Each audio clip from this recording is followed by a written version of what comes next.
So this is what we're going to cover today is autistic masking, and rejection sensitivity. It should be rejection sensitive dysphoria, which relates to ADHD, attention deficit disorder, particularly.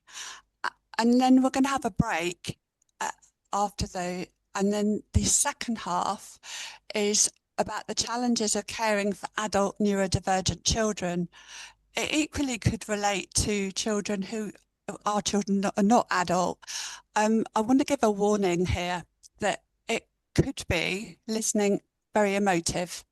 It might be quite difficult to listen to. It might bring things up for you that you haven't realised are happening in your life or somebody that you love dearly. So there's that a warning. There is help here, support here if needed. So reach out. Don't suffer in silence if something is going on for you or somebody else that you know. So Judy and Sophie, do chip in and join us as you need to. These are some experiences in conversation with autistic women, and I'm autistic with ADHD, so I can really relate to some of what's been shared here. So we hate pointless small talk, or we see small talk as pointless. I want to talk about things I'm interested in. I find family gatherings very difficult. Christmas blows my mind. I cannot understand it. Why do we celebrate Jesus' birthday when he wasn't actually born in December? I struggle with hypocrisy and double standards. I have no concept of hierarchy. We're all people, whatever position we hold. I overshare, or I'm described as oversharing, and I talk about things that most women won't talk about. We are incredibly honest, but we can lie. We go the long way round to explain something, and we bring in all the details just in case somebody doesn't get it. When unexpected change or things don't go to plan, we can have a meltdown. We hyper-focus on something we're brilliant at, but at the time, we're far too close to see its brilliance. It's not until we step back we can see it. I think girls get the rough end of the stick. Puberty, mammary glands, body hair, periods, and wearing a bra. I think hormones are the worst. It took me a couple of years to adapt to wearing a bra. I never take my bra off unless I go in the shower. I feel more masculine than I do feminine. I'm hypersensitive to smell. You should see my perfume bill. I use a weighted blanket to help me relax. I don't feel grown up. Compared to my peers, I feel emotionally immature. And finally, we are highly intelligent, uniquely creative women who are wired differently, but we are not disabled. We are just fabulously different. So, Judy and Sophie, do you want to add anything here? Because I'm sure you can relate to some of these things. I think the one which I can relate to quite a lot is my insecurity in how I describe things, and then I sort of give all of the details in a big sort of splurge of information, and then I worry that people haven't understood what I've said, and I can really struggle to actually pick up on the signals that someone's understood me. So I think it's not quite oversharing, but it's that information dump. That's really helpful. Thank you. Judy. Yeah. I mean, while you were talking, and obviously these have come from adult women, autistic women. I think it's important to realise that younger girls, particularly those going through puberty, they may not have they might not be able at the time to explain all these things. But I think this is the reason why a lot of things go wrong at school during puberty and adolescence, because a lot of these things are happening. And school tends to be a one-size-fits-all for all children. If you're an autistic person sitting at the front of the class, trying to make sense of what's going on, feeling injustice about things, trying to, stop yourself from making your point, not knowing when to join in the conversation, you can see why that kind of strain of trying to hold it all together and not let these sort of things out, if you like, until it's safe or you feel safe to do so. I think that explains a lot of the stress that autistic women feel, particularly, well, possibly boys as well, I imagine. Yeah, thank you, Judy. While we're here, has anyone got any questions about this particular bit or any comments? So what is masking or camouflaging? 94%, probably 100%, I think, of people mostly mask at some time or other. So we cover up, if we're feeling anxious or scared, we might hide that and go to great lengths not to show it. It's a conscious and unconscious way of behaving to cover up being autistic.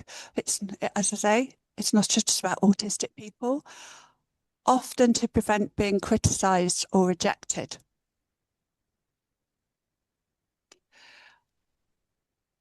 And this is a quote from Palumbo, and we're not going to add lots of quotes today, but it's about the camouflage expert, becoming like a chameleon, trying to fit in. Individuals with difference often feel bewildered by their distress and often have no knowledge of the sources of their suffering. So they don't know why they're feeling anxious and distressed or what they're feeling. Their experiences are fraught with feelings of shame and humiliation that result in states of dysregulation and failure to accommodate successfully to the context that they inhabit.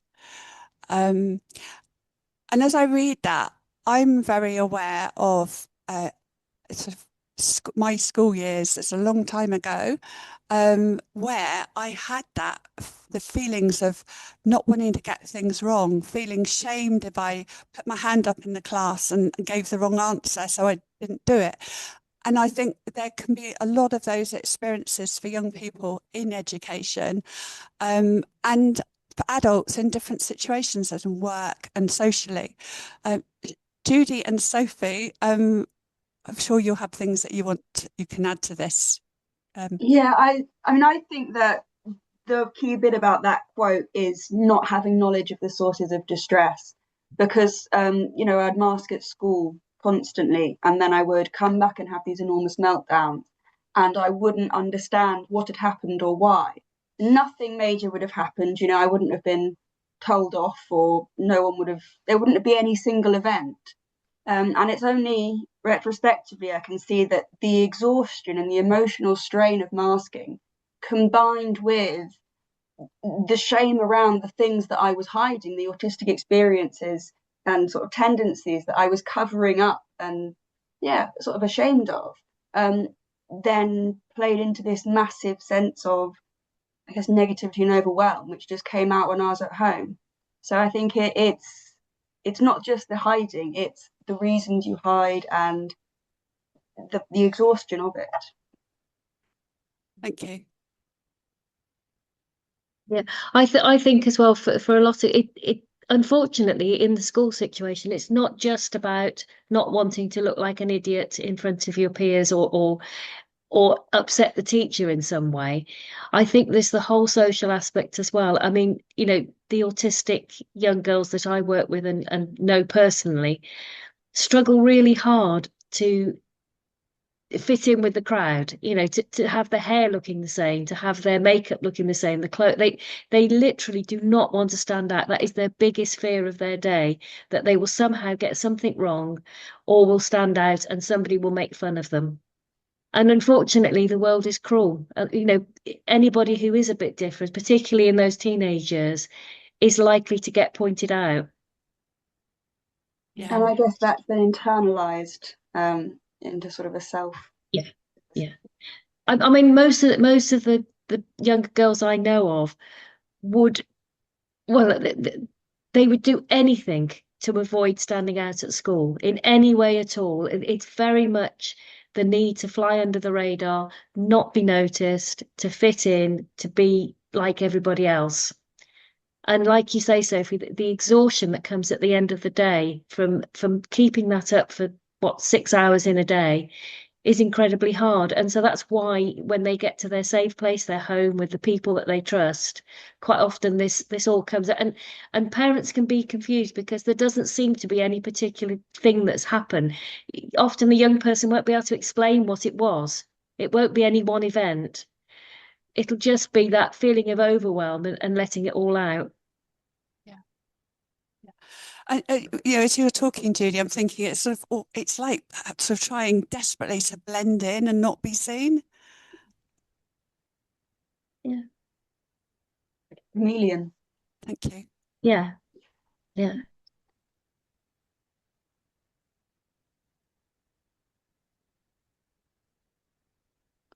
So survival strategies. I work in as a therapist. I'm working towards my UKCP registration in transactional analysis, and these are some of the terms from transactional analysis. So adapted child, it's where we hide our feelings and pretend, and we put the needs of others above our own. It's actually like being a people pleaser, just trying to sort of suss out all that's going on around us and adapting to not rock the boat and keep things calm. Functional adult, using a logical and rational approach to explain our feelings. Some people I work with are very logical, rational, don't really connect to their feelings. And so it's another way of being. And the controlling parent, insisting the job is done our way, imposing rules based on personal opinions, because this is how we do it. There will be other ways. I don't know if you or Sophie, you or Judy have anything to add here about how we survive. So I think the functional adult is certainly something that I can relate to. I do sort of struggle a little bit with alexithymia and interoception and actually understanding what I am feeling. And so quite often I have to sort of put it into context and try to literally logically work out what happened and what could I be feeling because of that. But the problem is if my feelings or emotions aren't being rational, which they are inherently not, I don't always get it right. And then I can't quite understand why I'm feeling what, and that can lead to a build up. So I think the functional adult is particularly relevant if you do struggle with emotional identification, which I do. Thank you. I just wanted to pop in something about the controlling parent bit. Again, thinking predominantly of kind of younger people, and this crossover with, you know, when people talk about PDA, pathological demand avoidance, about this need for control and autonomy. And I think that I was actually lying awake last night thinking about this, because I think that at some level, if you have said, or if a person has spent their entire day having to comply, to try and fit in, to do what's expected, it's quite normal, I think, when young people come home, that they want everything the way that they need it to be. It's almost like getting that control back. Is that the same kind of thing that you're thinking about, Cathie, or is it something different? No, Judy, that's it, and it's a really good example. You know, being in control actually helps to manage the anxiety. It helps to regulate, doesn't it? I think that's, and again, I think that takes parents and carers by surprise a little bit, because again, there doesn't seem to be any logical reason why something has to happen, or why a change in plan upsets the young person quite as much as it does.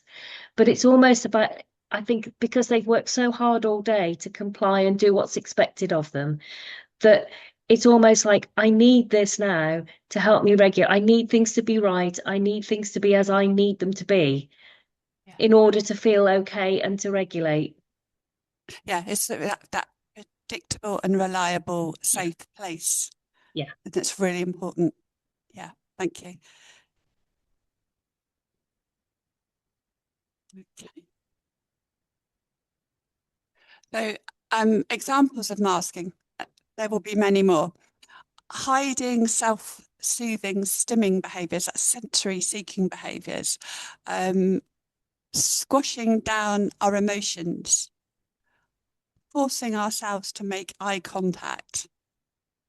And that's not to say that autistic people don't, some people are very comfortable making eye contact. I find it's something that I've struggled with, and I can do it on my own terms. It's when if somebody has a prolonged eye contact with me, if I start to feel really uncomfortable. But I don't say things, I keep quiet. Avoiding talking about our interests and what we're passionate about. So it's something that we might absolutely love. Remembering pre-prepared scripts to help communication flow. Practicing what we're going to say before we are in the situation. Monitoring our speech, including the volume, tone, and speed. I do that. When I'm really excited, you'll be here this morning, my voice speeds up. People find it difficult to follow me, and I have to consciously slow the speed of my voice down. And this is the ADHD part of me that I will just get into a passionate dialogue of something, and yeah, I need to slow down. And sometimes inhibiting our natural style of communication, so which could be blunt, direct, honest. No, But this can often backfire, Cathie, in terms of when people go for an assessment, or people are trying to get an assessment perhaps for their daughter or someone that they know well. Those things that you're talking about there, all the things that need to be masked, are all the things that an assessor would be looking for in an autism assessment. So if the person is consciously trying to squash all those things down, they might easily be missed. And this is why school will often say, oh, so and so's fine in school. They're absolutely fine. They don't need reasonable adjustments. They don't need any support, because they're doing this masking all day, every day. And it's just, it's like a challenge, really. And sometimes people have to look beyond the mask. And yeah. And also it's about helping people to realise that they are masking, because if somebody has survived with these coping strategies all their life, they're not going to know necessarily that it's masking, because it's their sort of constant experience. So we really need somebody to help from the outside to sort of recognise that. I didn't know I was masking. I didn't know what it was, but I was doing it sort of all day, every day. And for me, it created this difference between the masking Sophie and the non-masking Sophie. And it was really hard for me to sort of shift mindsets. And that created quite a big problem for me. So I think then when I came home, it was that adjusting back into actually natural Sophie, which was sort of self-stimming. Yeah, and that was really hard for me to sort of unquash my emotions. Yeah, have you got a slide on unmasking?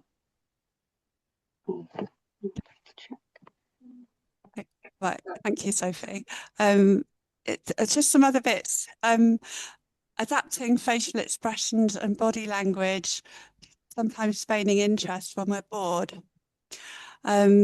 Hiding sensory discomfort, like listening to somebody chewing gum is fine and dandy, or the smell of someone's overpowering perfume or aftershave is not vile. Are you putting up with those things and not? It's really difficult. It's not socially acceptable to say, actually, I find the smell of your perfume offensive. Pretending to care about socially accepted ideals, and sometimes hiding our true opinions and feelings. So, Sophie, do you want to add anything to that? Yeah, so I think it sort of continues with what I was saying, but certainly the hiding opinions, feelings, and sort of the not reacting to, say, sensory difficulties, I then really struggled to sort of know exactly what I thought or felt or liked or didn't, which was a real problem, because then sort of if you don't know what you like and don't like, how do you make things comfortable for you?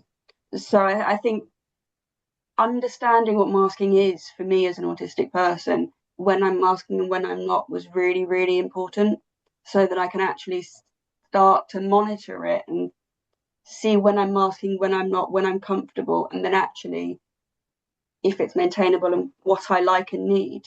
So I think unmasking and understanding masking was really important to understanding my specific autistic needs.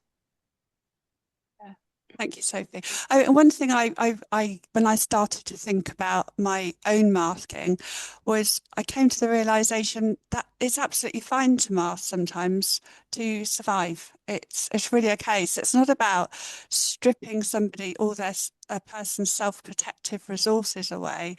It's finding places where it's okay to not mask, and sometimes we need to mask. Judy, have you got anything to add?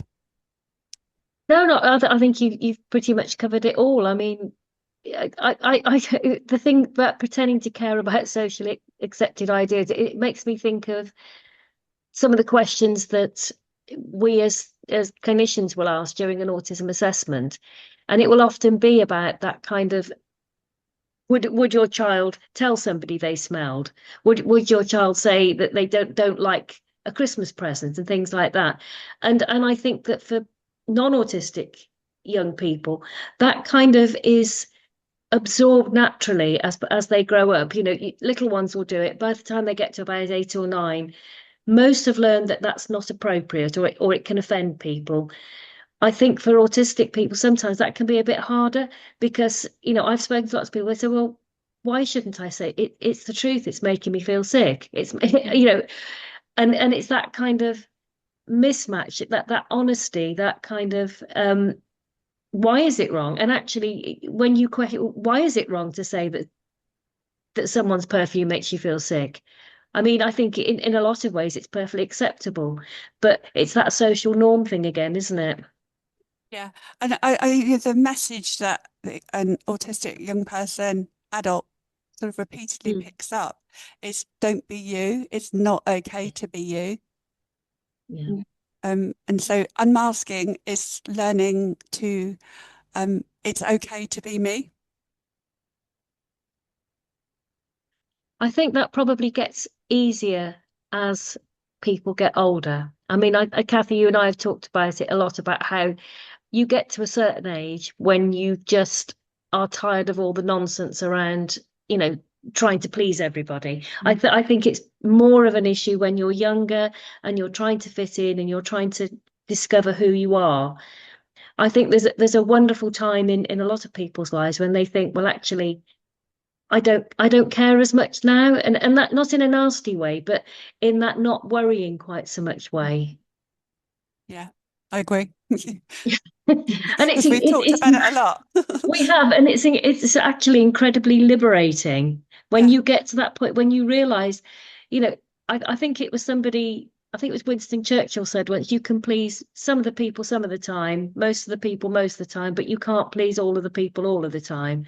And I've realized as I've got older, you can you can please very few of the people all of the time. And actually, does it matter? You know, why does it matter so much?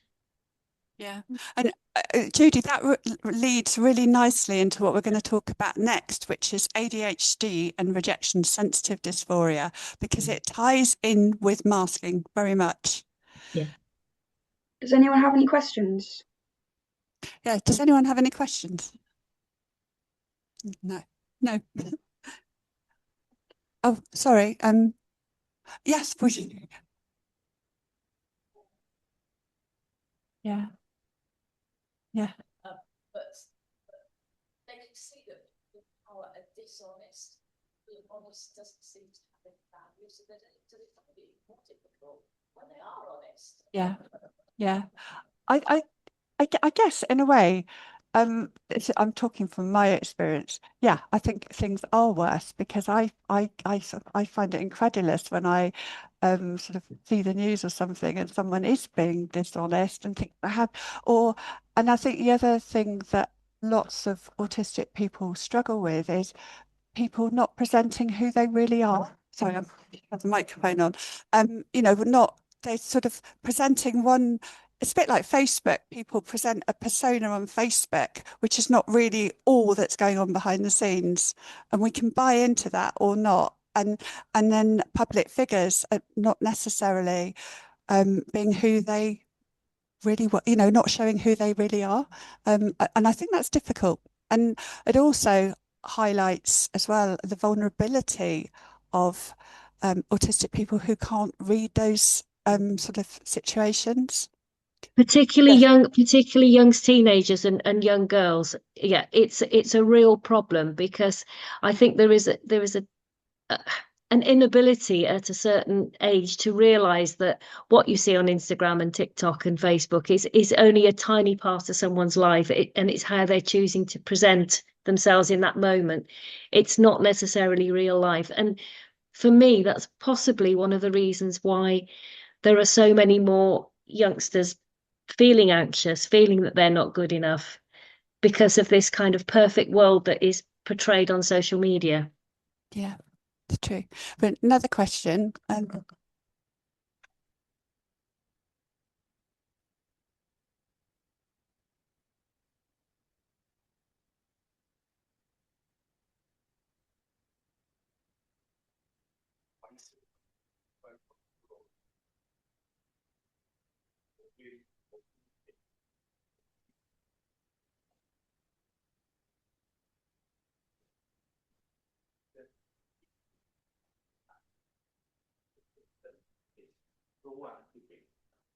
That it needs to support and reach out.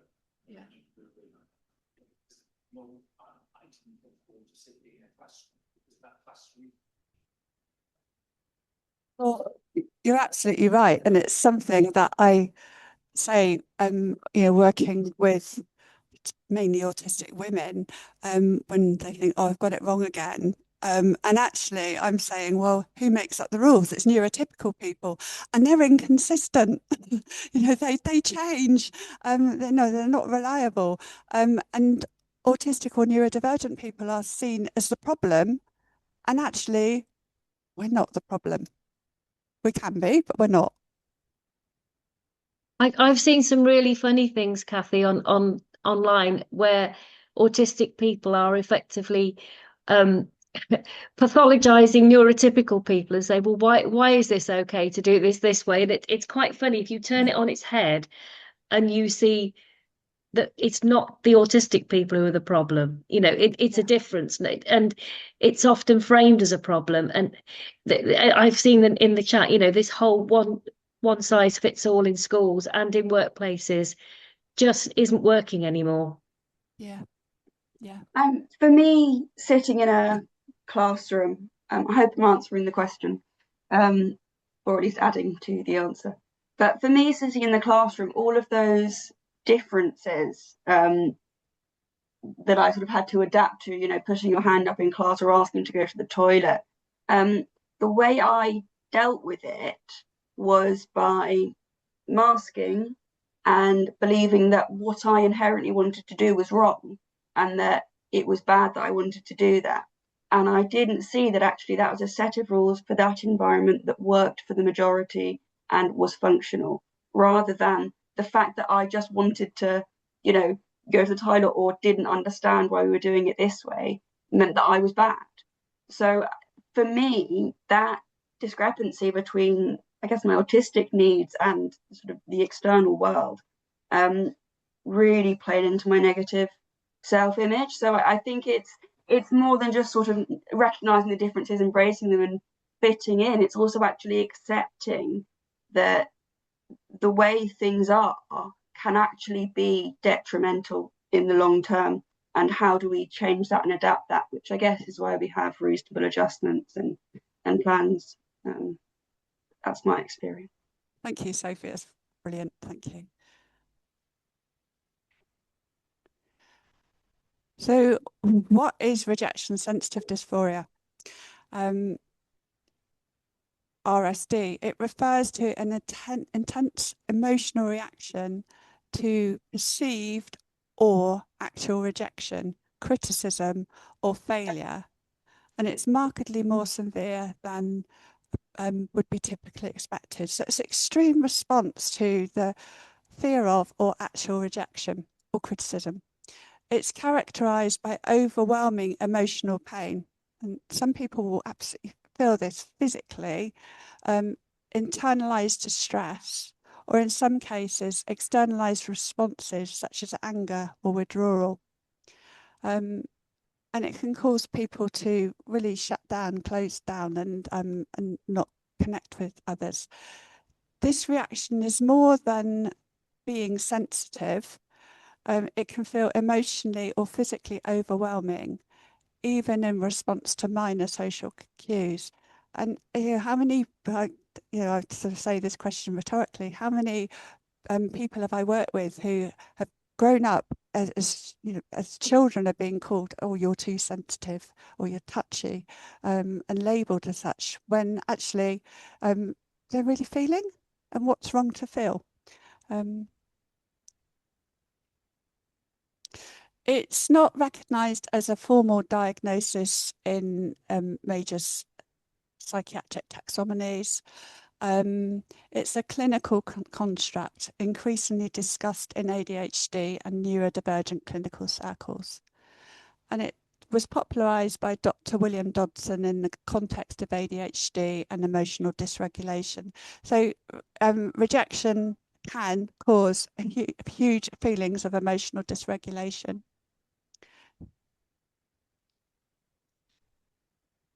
So Judy and Sophie, do you have anything here that you'd like to contribute?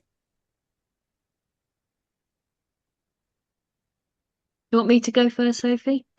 Say, I will fess up now as an ADHD older lady, not autistic.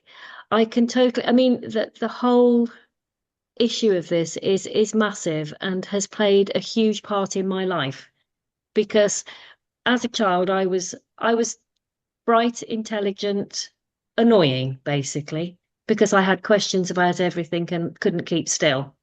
So that kind of core belief about myself was there from a very early age, that I am difficult, I am hard to manage. That's something that's been thrown at me throughout my working life and why I now work for myself. But I mean, I think we're going to come on to talk about shame and guilt and things like that, but it's more than just feeling bad about having said so. It's that overwhelming feeling that you have got it wrong. Mm. And at some level, I mean, there is a big overlap between autism and ADHD. I know that, but for me, the inability to let something go is really hard. And it's really strange, because most people will make a mistake about something and they will learn from it, they'll move on. For me, it not so much now, but it would have kept coming back to me. I'd wake up at 4 o'clock in the morning and still be thinking, I shouldn't have said that, I shouldn't have done that. Mm. And obviously part of that is like the very first slide, it's my brain's full of bees. I describe my brain like a firework. And sometimes the firework goes off and I might say something or do something before my frontal lobes or whatever, my executive function has had time to catch up. But the aftermath of that is that I will beat myself up over it for weeks sometimes. I can sometimes wake up in the middle of the night and think of something I did 20, 30, even 40 years ago, and still feel that same level of distress about it. And I don't know, I mean, Cathie, you're the psychotherapist here. This might be a trauma thing. I think that if you have repeated experiences of being told you're wrong or being told off, I guess it has some kind of impact at a brain level, where it's almost like those feelings are triggered, even when somebody's not actually criticizing you. It's almost like an extreme reaction, isn't it? Yeah, I sort of see it, Judy, because I can really, we've also had these conversations, Yeah. and I can really relate to what you're saying. And it's about the remembering. Yeah, I was driving up from Cardigan today, and I remembered something that happened years and years ago, Yeah. and so started thinking, of feeling that shame of something that I Yeah. just blurted out. And they don't, it's really hard for us to let go of these things, so Yeah. they can really hinder somebody's sort of well-being, really. And we are going to talk about this later, but it can create feelings of shame where we want to hide away, or guilt. And so, you know, it has a big effect on people. I think for me, it's that complete gut-wrenching physiological sort of, your stomach just drops, and it's disproportionate to the situation as well. There are some times when you have that reaction and actually there's a reason for it and it's perfectly valid.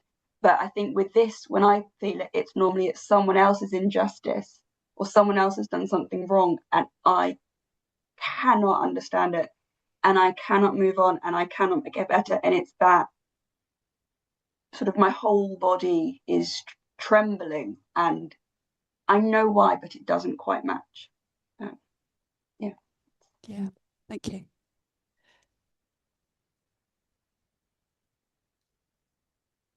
And the research is increasingly recognising that emotional dysregulation, intense responses to social rejection or criticism are a meaningful part of the lived experience of many individuals with ADHD. And researchers by Gnat et al. It's experience looked at emotional dysregulation and experiences interpreted as rejection sensitive dysphoria by participants. It was sorry, I'm losing my words now. It was a prominent feature, not well captured in diagnostic criteria. So it's not in the diagnostic criteria, and yet it is a really, really big feature of ADHD for many people. And it ties in massively. I mean, I think for boys and men, sometimes this rejection sensitivity is there, but it often comes out in anger. Whereas for women, it can be sometimes more of an emotional thing. And it's massively, massively impacted by hormonal fluctuations. There are huge issues often at adolescence, and there's increasing research to show that at perimenopause and menopause as well, it becomes harder to hold back those things that someone wants to say, and the shame and the guilt about it increases as well, until you get to a point, hopefully at some point, where you don't care as much. And Judy, you're saying that, I'm thinking about, and we talked about this in the sort of the first session, about particularly women being misdiagnosed with borderline or emotionally unstable personality disorder, autistic, neurodivergent women. And this is a feature that would be identified within the diagnostic process as somebody being sort of hypersensitive to rejection, as seen as an attachment issue and personality disorder, rather than rejection sensitive dysphoria. Yeah. Sophie, do you want to say anything here? You can say no if you want to. I don't think so. You've covered everything. Okay.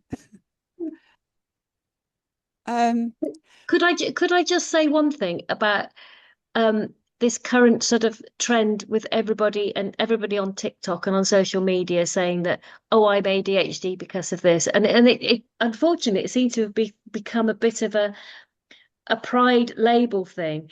I can assure anybody in that room that if you genuinely are ADHD, it's not comfortable. It's not a happy experience. Oh, I forgot to put the bin out. It's an internal struggle for many, many years. Yeah. And I mean, that's very, that's very prevalent, because I think there's a common misconception that it's, short attention span, or info dumping, or getting carried away and really enjoying little things. And it's a lot more than that. I mean, there's a reason there are such major comorbidities with major mental health conditions. You know, it's a serious neurodevelopmental condition, and it massively impacts people's lives sort of at every level. Yeah. Yeah.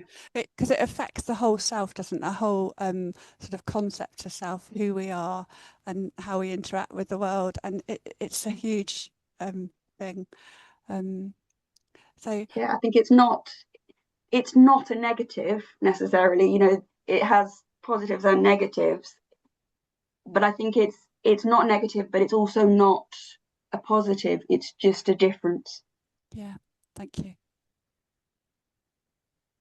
And autism and rejection sensitivity. So autistic people can experience rejection sensitivity and distress in social context. Often repeatedly, like, you can't say that, don't be you. And it's consistent with the broader findings on social pain and autistic traits. So a study showed that higher autistic traits are associated with increased behavioural and neuro responses to social rejection, contributing to emotional distress. And an interview with autistic adults reported intense emotional and cognitive reactions when anticipating or receiving rejection, echoing elements of what communities describe as RSD. And I think sometimes it's very difficult, you know, because at one point it was believed that autistic people could not have co-occurring ADHD. And now we know that a very high percentage of all autistic people have co-occurring ADHD. And I think it's very to put the RSD, just completely attach it to ADHD is missing the point, because I think it's a sort of it has been, yeah, it crosses all types of neurodivergence.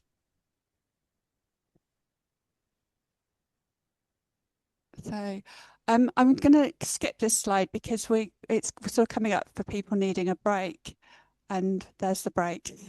So, okay. Welcome back. There were questions that people asked before the break, and Judy and Sophie have very kindly answered them. So I'm going to go through the different questions just to cover them. So these are some of the questions. If anyone's missed out, we can come back to them, and they're happy to sort of respond to them later. So one question was, although we say it is not good for the person to have to mask, individuals with autism and ADHD often seem to be in relationships together, and the chaos and hurt that is caused by the clashing of bluntness and RSD is huge. So how can that be managed? And Sophie's answered, I think this is your answer, Sophie. I think it's not necessarily bad to have to mask, but too much masking can cause a strain. As Judy said, open communication is very important, as well as having personal space to unmask and be aware of the emotions the masking may have suppressed, can, for me, help me not to put anything negative onto other people, or at least understand why I might be being blunt or rude. That's a really good response, Sophie. And then the next question is, my relation, a 7-year-old girl, is very keen on art and craft, and she has quite an extreme reaction when things fall apart. Is that RSD? She doesn't have a diagnosis, but suspected ADHD. Cathie was emphasising feelings of rejection in social circumstances, but this is more blaming herself. She starts crying and rushes out of the room, and you have to talk her down. And Judy said, I think this relates to the perfectionist streak that a lot of autistic and ADHD girls have. Also, if she has had some experience of either bullying and or rejection, this will make her more sensitive. Next question, how do adult women deal with ADHD and RSD? How do they manage it? what are the coping mechanisms? Judy says it can be really hard. I have found that certain cognitive behaviour therapy techniques have worked, basically challenging the evidence and trying not to over catastrophize. I'd add to that, sometimes it's just checking things out with a mate or somebody you trust, just to say, I said this, is it okay? So I think there is also a growing awareness as you get older that actually what you perceive as rejection, you know, a lot of people are too busy getting on with their own lives to worry too much. I think of the amount of years I've wasted worrying about what people think of me, and actually they probably aren't thinking of me that often, or that, you know, people are often in social situations too busy about what they're thinking, what's going on in their lives to worry that much. And I think you have to kind of keep reminding yourself of that what you perceive as a big thing might be nothing to somebody else. yeah, and it's hard to learn that, but when it's great when we get to that place. Yeah. And although that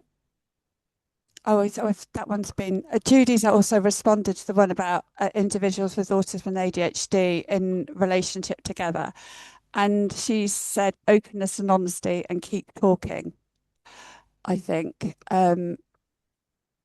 it's really tough, and it happens an awful lot because I think like attracts like. There's an awful lot of times when both partners within a relationship have got some kind of neurodivergence. It's the way it kind of works.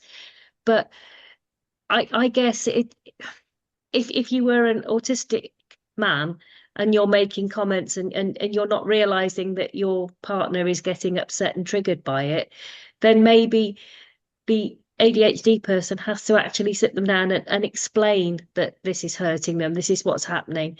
I think it's when everybody goes quiet and nobody says anything that these things can fester and become more of a big problem. And actually, you know, if someone is an honest, straight speaker, they might be quite happy at some point to hear that feedback. I don't know. It's a tricky one, isn't it? But you know, for me, it's about keeping talking and being honest about your feelings. And I think also, I think you kind of said this, didn't you? But if someone doesn't actually realise you're upsetting them, then that feedback is probably very positive.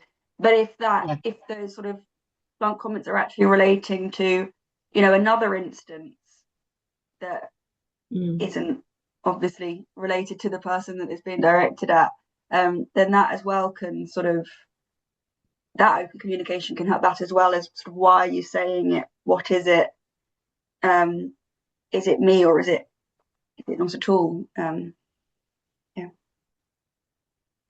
And Sophie, you've put here, and I think very valid. I use creativity all the time to get in touch with what I'm feeling and express myself. The thing about art is it's never perfect, but you always learn.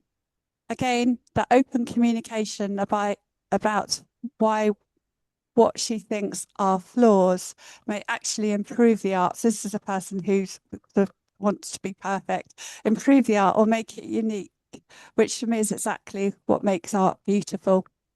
Yeah, so it's embracing those flaws rather than actually turning it away, and it's changing that narrative of, you know, I struggled with perfectionism at school, and certainly art for that was horrible for me. But in my own time doing art, especially if I didn't have to show anyone, was really good.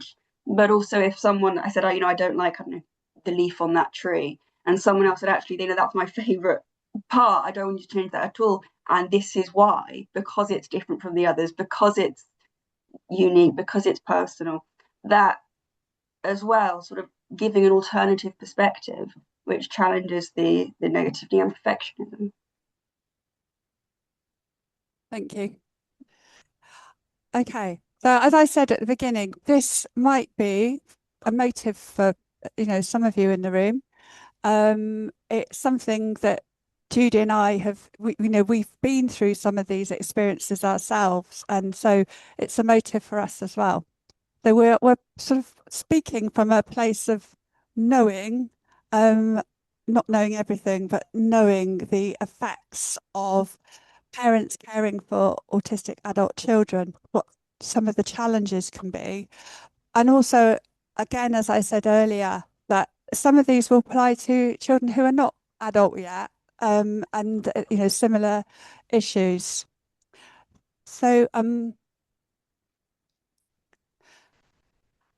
a recent scoping review of 33 studies found that caregivers of adults who are autistic experience multiple forms of burden, including emotional, physical, social, time dependence, and financial strain. Forgive some of the terminology, it's coming from quotes. So, and then a cross-sectional study of 320 parents aged 50 plus years of autistic adults found that developmental burden, I don't like the word burden, but that's the word, and financial impact were particularly strong predictors of reduced quality of life. And as I talk today, I'm not blaming an autistic person for who they are. What I'm really wanting to do is to highlight what carers provide for their children and the cost to them. And I said earlier, I work across the UK. I meet many parents, carers, and I see that the UK is held up by an army of unpaid carers who quite often are emotionally exhausted, financially stretched, don't have time to go to the doctors, look after their own health, and are living in fear about what might happen if I'm not here, or what might happen if I start to question and challenge things. So I'm saying it from that place, not to blame. And caregiver burden can arise from daily support responsibilities that persist into adulthood. And that can be, so even though an adult autistic child might be much more independent than when they were a child, parents sometimes feel like, I describe it as being like a 24-hour surveillance team, having to always be on call, be ready to step in. So if a young person maybe is catching a train somewhere and then the train stops, bringing parent up, what do I do? And needing to always be there. And that doesn't get recognised when professionals do carers assessments, if they do them, about how much emotional energy parents and forward thinking parent carers need to do. So it can be basic daily activities of living, managing behaviour, and these things have major effects on parents' time, emotional resources, and social lives. Judy, you want to say I would say that this is if this goes across the spectrum, this has got nothing to do with IQ or cognitive ability at all. I mean, I think it is assumed that the two things are linked, but it's not. There are a lot of very, very capable young people and young adults out there who have huge intellectual ability, but actually they struggle with some of the daily living things, and also this kind of ability to cope can fluctuate. It isn't static. It can come and go. There can be times in a person's life when they're doing really, really well, and then something will happen. I describe it a little bit like being on a roller coaster. Things can be going well, and you just think that you've got there and everything's going well, and something happens, and you're back to that kind of baseline again, where a lot of support is needed. And when you talk about the financial impact of it, this is really difficult when it comes to claiming benefits and actually support with kind of everyday living expenses, because it's not that easy to stop and start benefits. There's always a period of time where you have to wait for the system to trundle along and get you back on the system again. And it's not living on benefits is not the same as if you've had a job or it's incredibly hard to negotiate. And even things like PIP assessments, where you're looking at getting personal independence payments, can be tricky, because it's quite hard to put into words sometimes exactly what you mean by struggling to cope, because the assessor may ask, well, you can walk, you can go to the shops, you can make a simple meal, you're okay. It's not as simple as that. And sometimes getting that message across can be very, very stressful for people who are trying to support someone. Yeah. And sometimes, Judy, it's about the autistic person not realizing how much support they, how much sort of structure is behind the scenes to keep them so that they can function. So not really realizing how much support they need in terms of applying for benefits. And that support, I mean, sorry. that support isn't always available.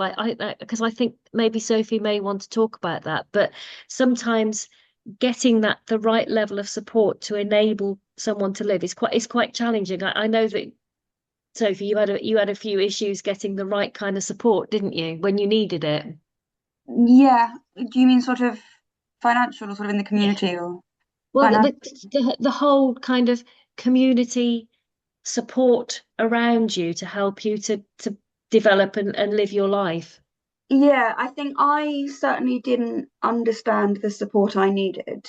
And then my parents were taking basically all of the responsibilities on themselves, when I really sort of couldn't do anything at all. And I think that allowed services sometimes to sort of overrule my parents, because I didn't know what I wanted, and they would then sort of parent blame and do what they wanted. And that it was really, really difficult to actually get on the right track when someone professional has made a decision or a statement and put it in writing, because professionals follow the professionals. So I think when you start going down the wrong track, it's a lot harder to switch. And in terms of benefits, I think,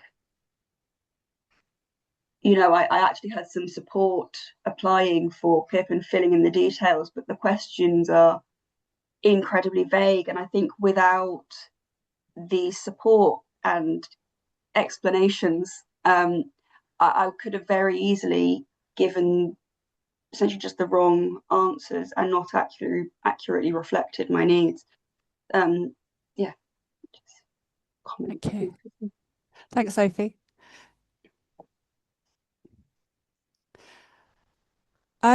These are examples of emotionally abusive behaviour. So I'm going to talk quite heavily about the abuse that parents, carers can experience. And I know some of these from people I work with, and some of what people put up with in their lives is enormous. The chronic verbal degradation and blame. So attributing all distress, failures, or dysregulation to parental inadequacy. Emotional blackmail and coercion, threats, or the fear of self-harm or suicide explicitly linked to parental compliance.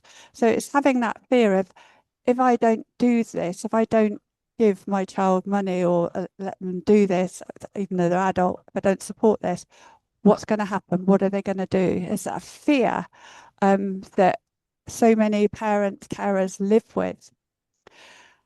And then control through dependency and entitlement, framing parental autonomy as abandonment or abuse, rejecting alternative support. So accepting, okay, mum, dad, whoever, they provide my support. I'm not going to have any carers come in and do this for me. I don't want support workers. I don't want anybody outside. And it causes parents to become trapped in a caregiving identity with no exit. I'll just do the next slide, Judy, and Sophie, and then I'll come on to asking you to contribute. So gaslighting and reality distortion, denying previously abusive incidents, accusing parents of lying, exaggerating, or being mentally unstable.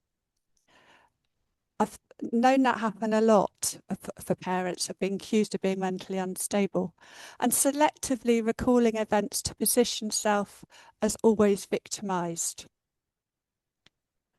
And emotional intimidation, threat-based communication.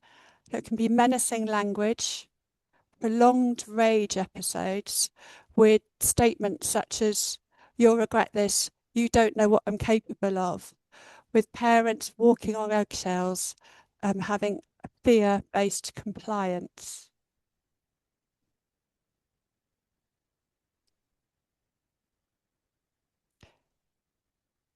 Judy, do you want to? Yeah. Yeah, I mean, this ties in very much with the kind of request that I'm often getting, for support from parents, and this is with young people as well. It's not just adults. And a lot of it seems to come about through those with like the PDA profile, or not necessarily all PDA profile, but there seems to be a subset of young people who are particularly dysregulated and hard to support. And then it ends up with the kind of the no demand or low demand parenting, where I think sometimes things happen to give everybody in the household some peace, and that gets labeled as lack of boundaries and lack of support. But it's getting that balance right between having a low demand environment that allows everybody to exist and developing into a young adult who has no boundaries, who has never had no said to them, and who has no concept of the fact that what they're doing might be tricky for the parents to support going forward. If you've never ever had any demands put on you because you become violent or angry or upset every time anybody else used to do anything, when you're a young adult, that pattern isn't going to instantly change overnight. And it's a real balancing act, because I know from personal experience with members of my family that sometimes you have to go with the flow. You have to pick your battles hugely, because otherwise somebody will ring the police or somebody will ring social services because they hear the screaming and the shouting and the meltdown going on. And it's incredibly difficult for parents to negotiate that and to get to a stage where, for some young people, some level of independence is something that they want. So it's not everybody. And I wonder, in terms of sort of the reality distortion, I guess gaslighting as well, but if there's a difference in maybe if the person is in high distress, their understanding of a situation is actually maybe different from the reality, and then that also, I guess, that difference in reality also relates to, especially if it's PDA, that need to be in control and that hypersensitive reaction to demands, and whether that then sort of plays into maybe some of this behaviors which can become emotionally abusive.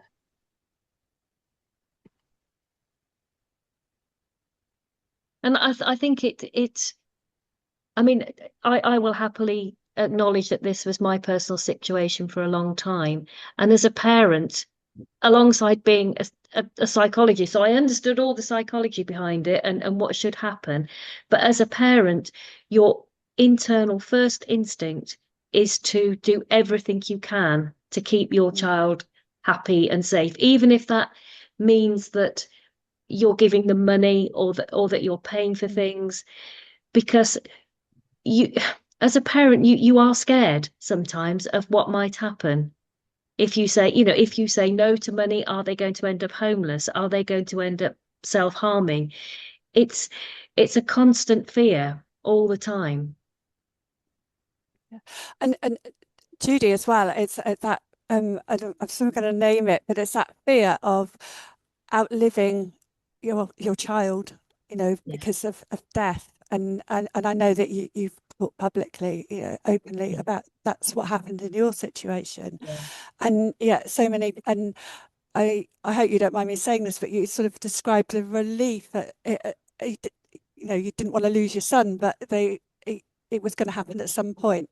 And so it confirmed your belief, but there was that kind of sort of, it's happened, it's over. Yeah, that sounds an absolutely awful thing to say, and relief is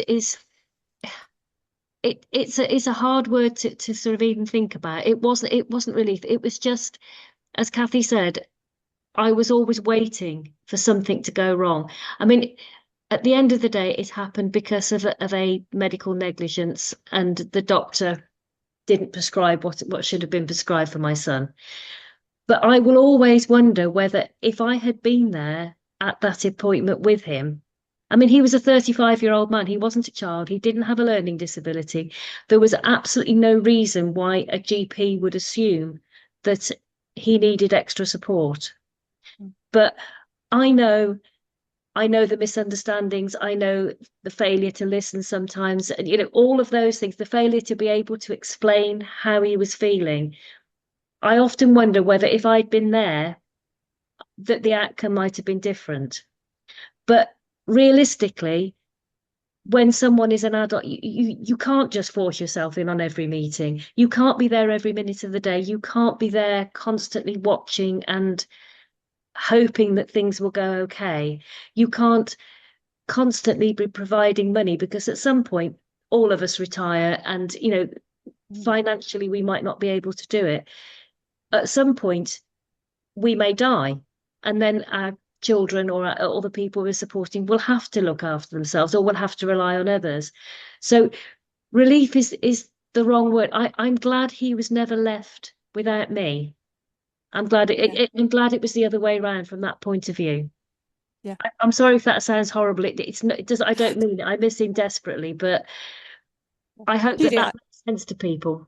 I didn't mean relief as in you were Yeah. glad, that, but Yeah. relief that, is that it was what you expected to happen at some point, or anticipated might happen, rather than relief. Yeah, it was a constant fear.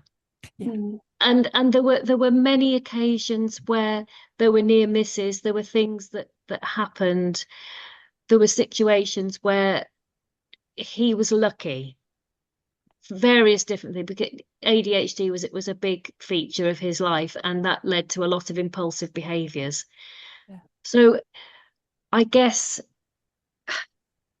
it's really hard to explain, because yes, I did kind of expect it might happen at one time. I wish it hadn't, and then in the dark moments of the night, sometimes I think, how on earth would he have coped with lockdown, with all of the stuff how would he have coped as an older man, with the issues that he had, and the fluctuating nature of the support needs he had? I don't know. It's really hard.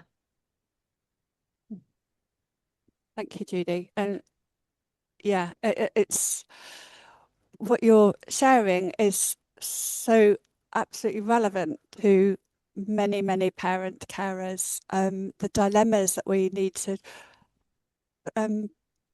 think about, manage, and sometimes we can't manage them.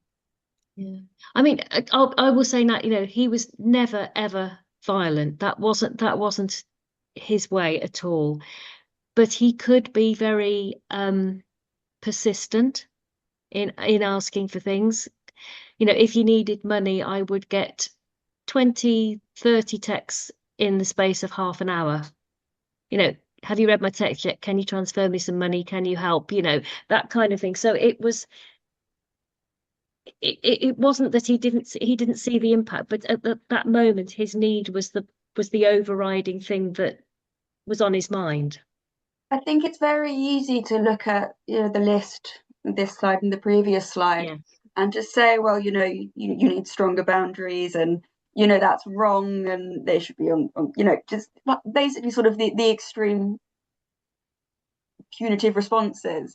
But I think when you add in their needs, first of all, the relationship of a parent-child is not a typical relationship anyway. It's a very sort of special and emotionally involved relationship. But also when you add in neurodivergence, different communication and understanding of emotions and ways of life, both the child and potentially parents, then you add in any comorbid mental health conditions or sort of social needs such as difficulty, sort of not necessarily managing money, but maintaining, a steady life stream that is independent, it then actually is a lot more complicated than just, it's emotionally abusive, they shouldn't be doing that, they're being mean, and which is why it's worth talking about. But I think it's very, very easy to look at this and think, oh, that it's just they're in the wrong, the child is in the wrong, but actually adding the complexities, it's a much more difficult thing to manage. Thank you, Sophie. That leads nicely into the next slide. So common systemic errors to actively avoid. So don't use autism as an implicit exemption. Minimizing abuse because the perpetrator is autistic, and I use these words deliberately because this is the reality. If someone were living with a partner behaving in the same way, they might have an autistic partner, but it is a domestic violence, it's domestic abuse. Reframing harm exclusively as distress behaviours, because they might be distress behaviours, however, they're still harmful. And expecting parents to tolerate abuse indefinitely, which seems to happen. And the correct position is autism, ADHD, neurodivergence may be relevant to the formulation, but it never negates safeguarding thresholds. I think autism is it might be a reason, but it's not an excuse. And certainly the ways of managing it, I'm sure, are different, but it's not an excuse. Yeah, Cathie, I was thinking about this again last night. I had one of those nights when I woke up at 4:30 in the morning and was thinking about things. And I spent a period of time working in an inpatient unit, and there were people who were autistic who were there for their own protection or sometimes for the protection of other people. And it is very easy to make judgments. There was one particular young lady who suffered from severe outbursts of violence towards others. And if the CQC had popped round when she was she had to have a specially constructed room which had padded walls because to support her as well as everybody else.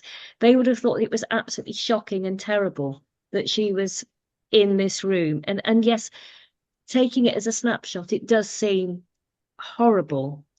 But unfortunately, this young lady's behaviour when she was out, she would get hold of support workers and hit their heads on the floor. She'd grab it.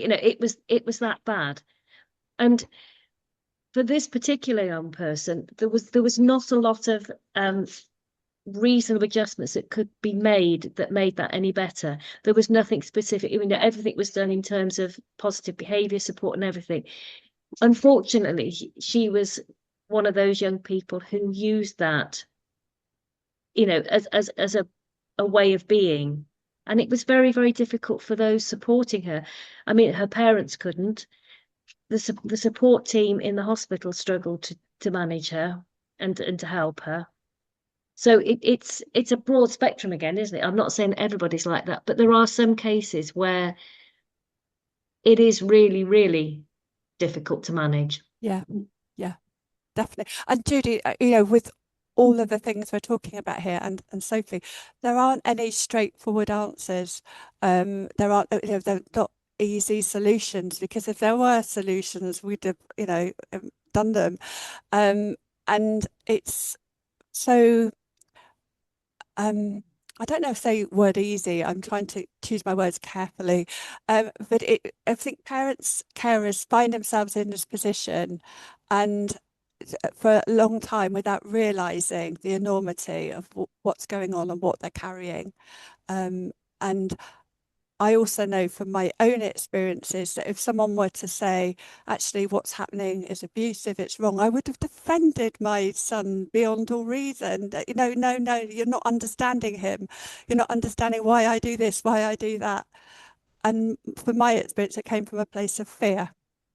Yeah, and I think it's also terribly difficult as a parent to admit this. You know, the number of parents I've had come into the clinic who have got bruises all up their arms and on legs and things, and they are deeply ashamed for anybody to see it, and they will make all sorts of reasons why this happened.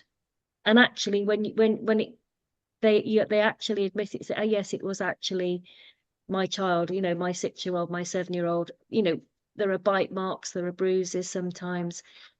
And there's a lot of it, like you say, it's almost like a form of domestic violence sometimes. You know, people do try and hide it because in some ways, because I mean, you know, if you have an abusive partner, you can't, a lot of the time you have the option to leave. When it's your child, you don't.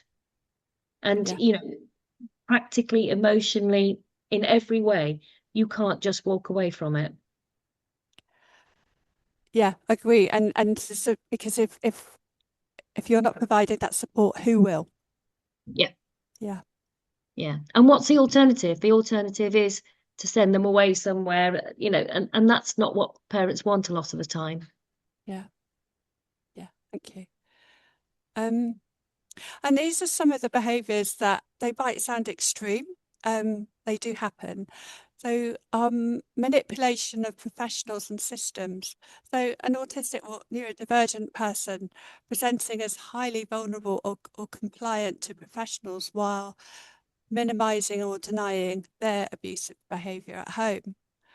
And portraying parents as controlling or abusive. That might be how they see them, and that is how they're portraying them. And threatening to report parents to safeguarding, police or regulators if challenged. Parents feeling disbelieved, isolated and professionally undermined.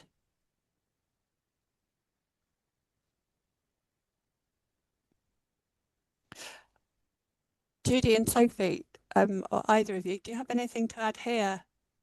I think professionals, in my experience, have been a lot more likely and a lot more ready to sort of go down the route of it's the parents' fault rather than, or the parents' actions and it's their fault rather than it's the result of the child's behaviour and their difficulties. I mean, I've never been abused or pretended I've been abused, nor have I been, I think, abusive towards my parents. But certainly in the height of meltdowns, I've done things which I've regretted for years afterwards. But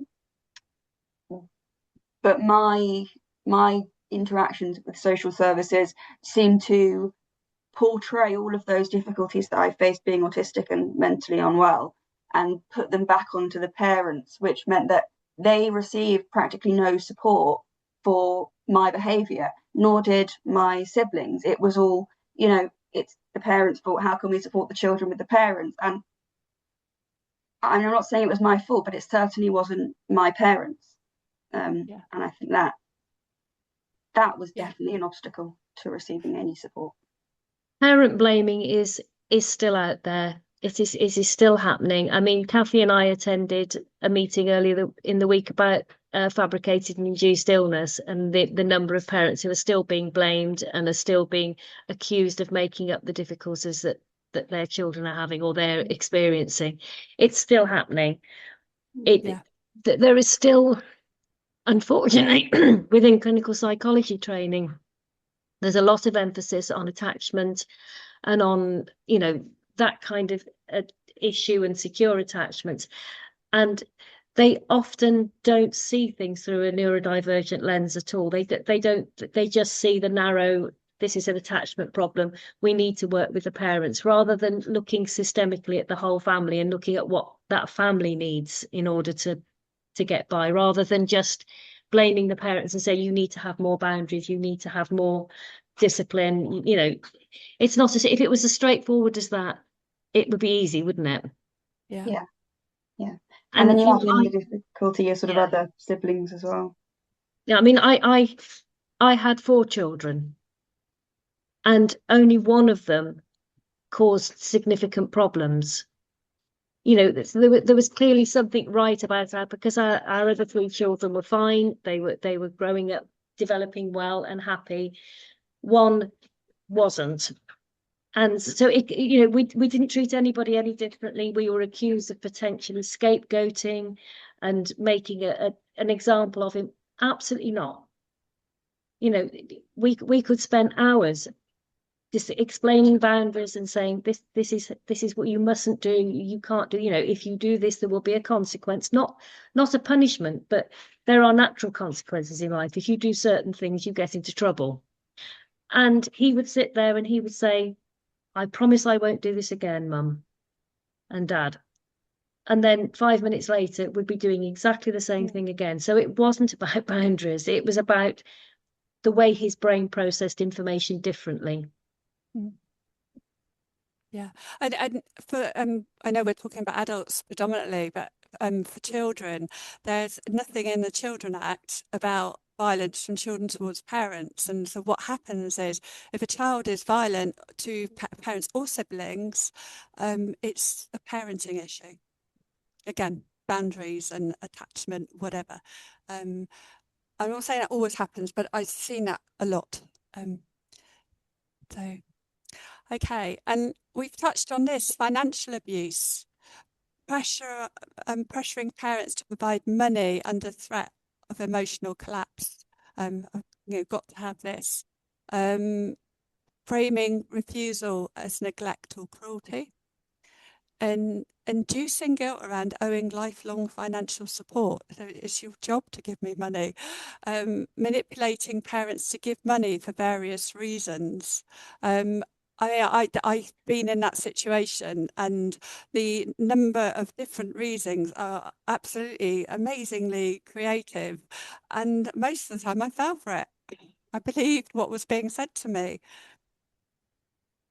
Yeah. And the impact is financial insecurity combined with emotional coercion. Yeah. I totally, Cathie and I have talked about this a lot. It mirrors my experiences very, very much. Not the kind of subtle manipulation. It's either a relentless wearing down of someone by consistently asking over and over and over again till you just lose the will to live and you just do it just to have a bit of peace, to the kind of, well, if you don't support me, I'm not going to have any food, I'm not going to have any money, I'm not going to be able to live, I'm going to be homeless, and all that kind of thing, which as a parent does tug on your heartstrings a bit. And I think as well, it's not as simple. I've spoken to Judy a bit about this as well, but it's not as simple as, being bad with money and not knowing how to budget. It's related to the fluctuations in neurodivergent needs, and sort of job security and financial security, which creates an instability and a need, sort of a recurring, I guess, need to rely on parents. And I think that not necessarily knowing the parental strains and the desire to, I guess, support your child can create, I guess, that emotional coercion, essentially. Yeah. And other factors, boundary violations. So entering parents' private space despite requests not to. And that might be being really good at getting online and accessing emails and things like that. It can happen. Monitoring communications, movements or decisions, listening to phone calls, repeating them elsewhere, refusing to respect no as a valid answer. I think the refusing to respect no as a valid answer bears very heavily in my situation, my experiences, and probably in yours as well, Judy. Yeah. Sorry, there's some noise in the background. Sorry, I put my phone. Okay, I was just saying that the refusing to respect no as a valid answer, I think it had a big bearing in my experiences. I think that had a big bearing for you as well, didn't it? It's just the no not being accepted as no. Yeah. Yeah. Yeah. Thank you. And the impact of that is loss of safety, autonomy, and psychological containment. So parents living in their home, parent carers feeling unsafe, and not feeling they have control, feeling controlled. Can I ask what the sort of necessarily motivations, but the reasons behind boundary violations might be?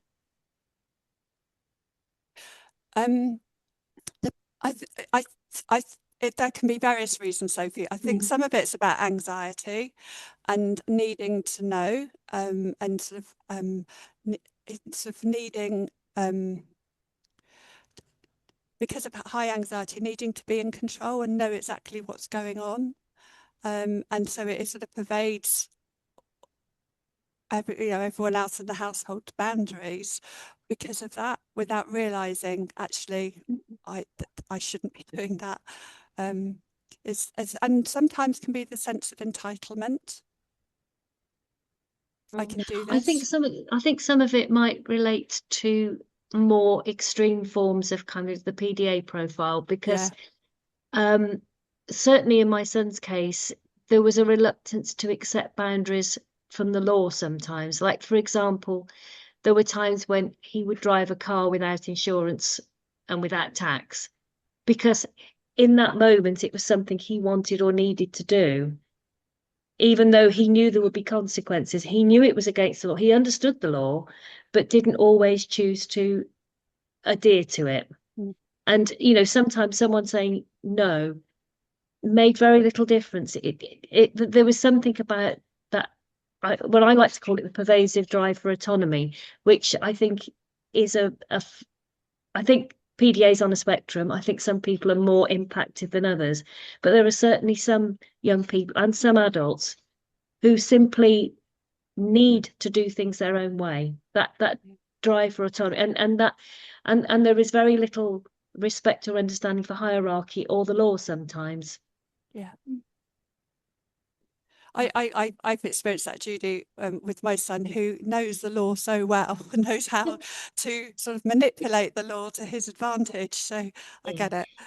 Yeah. Okay, so Sophie actually asked why. I didn't realise this slide. So it can be severe anxiety and threat-based nervous system functioning. Rejection sensitive dysphoria can be an issue. Trauma histories, including school-based or service-related trauma. Learned helplessness reinforced by systems, and sort of creating that, engendering that sense of entitlement. I should have this. Fear of abandonment combined with intolerance of dependencies, not wanting to be dependent, fearing fearing of being abandoned, and not tolerating dependency and wanting to be so the consequence is wanting to be in control, wanting to take charge. And really importantly, lack of supported transition to adulthood.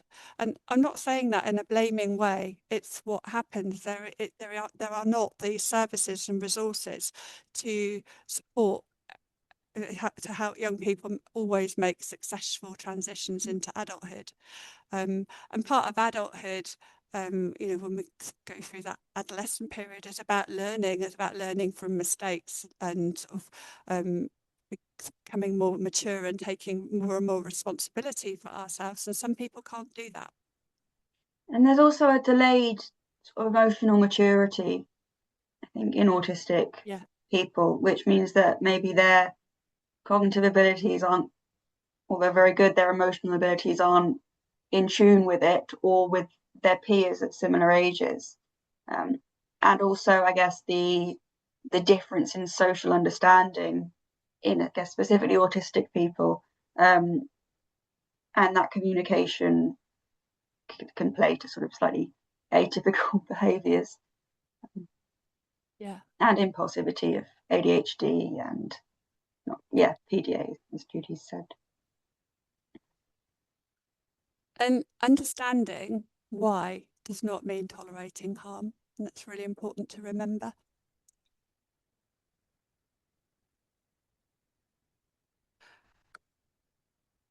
I'm going to do this, cover this slide, and then I'm going to sort of ask people if anyone has any questions to ask. So parent carers have the right to emotional safety, respect for their own boundaries.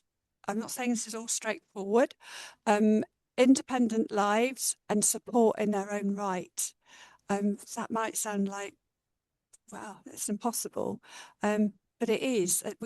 We do have the right to all these factors. Everybody should have these rights. With their human rights.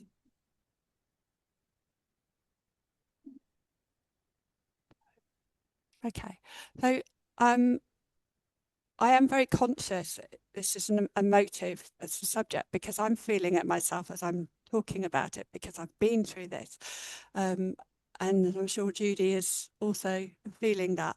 So does anyone have any questions or comments that they would like to raise? Have we got any questions there at the moment?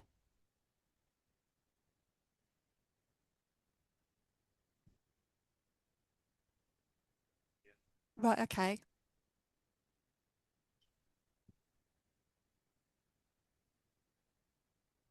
Okay.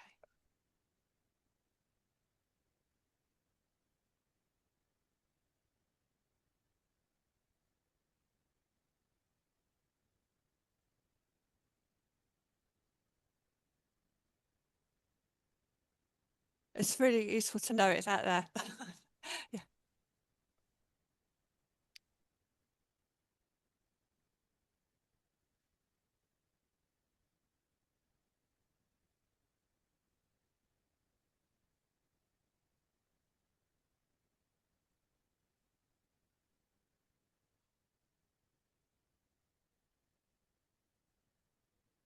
Okay, thank you.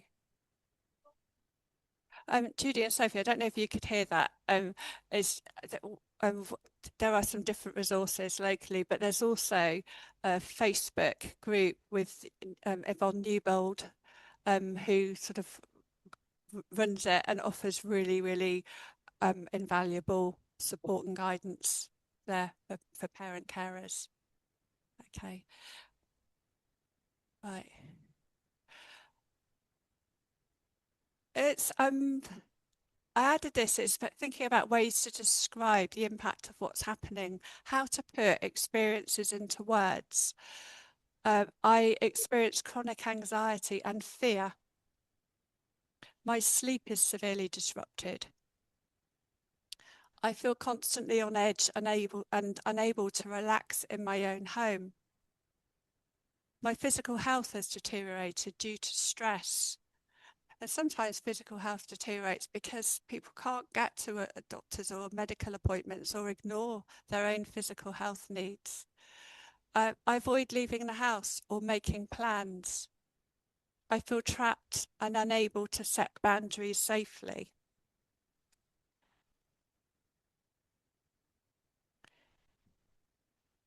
And explicitly separating autism and neurodivergence from abuse. I recognise my adult child is autistic, but autism does not explain or excuse this behaviour. I am not seeking blame, I am seeking safety. Support for my adult child should not come at the cost of my well-being. Understanding my adult child's needs does not make this behaviour safe or acceptable.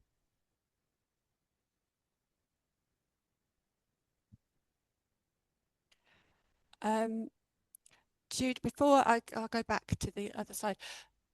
Judy or Sophie, anything to say here?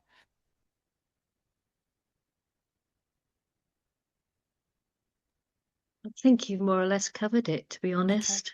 Okay. Yeah, I think I know my parents struggled a lot, because every child when they're growing up has a tantrum.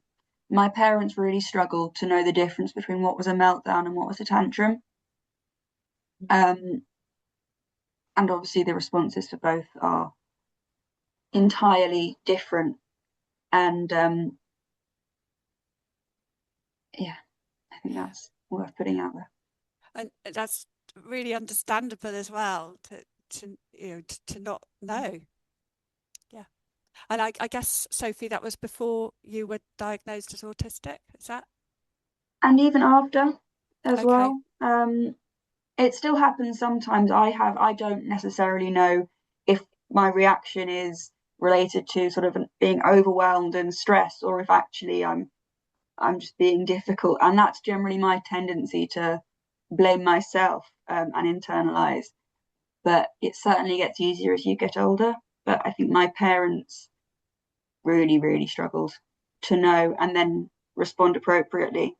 And so they would generally tell me off, to be safe rather than sorry, whereas I think if you sort of do the opposite, it can have a very different reaction. Yeah. I think it's hard for parents as well, where they've got other siblings and other children that they're trying to support and care for. That can be another kind of source of guilt, another source of stress, because you're trying to juggle the needs of various different children, and there is, I've heard it said often, why is so and so allowed to get away with that, whereas if I did it, I'd be in trouble. And it's making sure that the boundaries are there and that the other children don't feel left out, victimized, that their needs are not being met, that kind of thing. And yet, Judy, we both, again, we have talked about this, but it's very understandable to focus on the needs of the child with the greatest challenges, and then the others get missed, or we miss that. My son he was 20 when he was diagnosed with ADHD, because he was missed because my other son needs were the sort of main, needed the most attention. So it happens, doesn't it?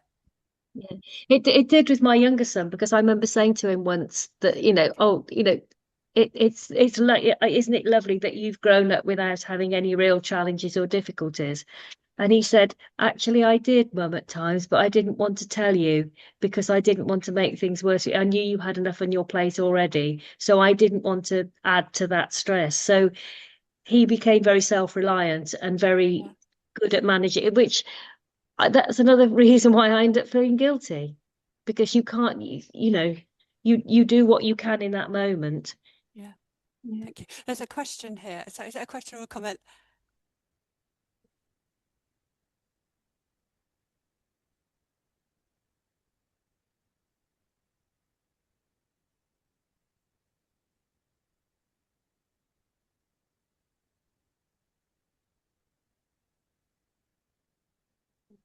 And that's a very, it is I can't say exactly where the support is. Why we felt it was important to cover this topic today is because it's like a hidden shame, guilt, which we're going to talk about in a minute, where parent carers don't feel able to speak up about what's happening.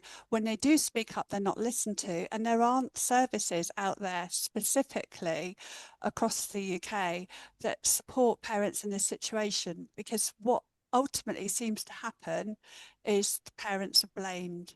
So what, in doing this, want to sort of raise the sort of consciousness of help people to identify what they might be experiencing. I know from my own experience, I had really, really good support. It wasn't something I thought about, from the West Wales Domestic Abuse Service. And the person who supported me was absolutely brilliant, because they understood they had their own disabled adult child. So it's finding the services. I was stunned because I didn't even realise I was in a domestic abuse situation. It was the police, to their credit, that picked it up. So yeah, so there aren't necessarily services. However, I think in Ceredigion they can be developed. So I really do believe there could be ways to, raise awareness and make this make sure the right support is there, even if it's not perfect.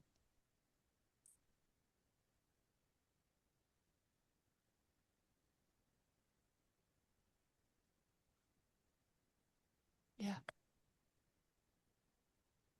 Yes. Yeah. Thank you. Yeah. Okay. There's lots of questions happening here, you two. So, okay. Could you say the questions out after you hear them? Okay. Yeah. I mean, do people want to come up and use the microphone? I don't want to put anyone on the spot, but so I'll repeat them. Yeah. So, if anyone else, sorry.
Yeah.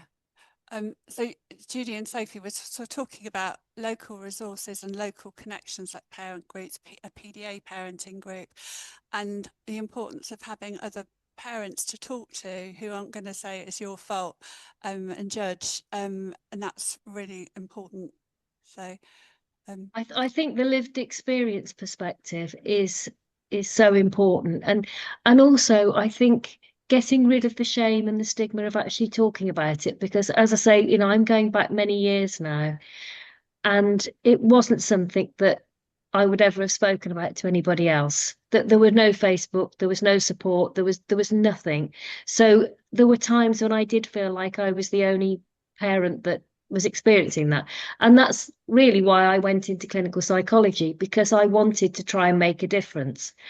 You know, obviously you can only make a difference if there are resources and funds available to help you to do that. But I mean, for me, even today, raising awareness and saying it's okay to say that it's not brilliant is a way of raising awareness. And I feel like I'm doing something. It might not be helping everybody, but if it helps one person to realize that they're not the only one that this has happened to, and it happens sometimes to professionals as well. It's not, you know, you know, both Cathie and I are professionals in our field, and we both experience this kind of thing. And I think it's just so important to say, yeah, this happens, let's talk about it. Because if we raise awareness, maybe something will get done, maybe it'll become more accepted and resources might be put into helping more families. yeah. Yeah, I totally agree with you, Judy. And I think my own experience has been you know, people are very good at trying to give advice when they don't get what the issues are, and Yeah. it can be grating, unhelpful. It might come from a caring place, but oh, you just need to do this, or you just need to do that, and it doesn't work. And so it's about having that empathic understanding from people who get it. That's what And matters. you know, that's why, you know, talking to you, Cathie, was great, because when I told you, you immediately said, yeah, I get it. And that's all someone needs to say sometimes is, Yeah. I get it. Yeah. Yeah.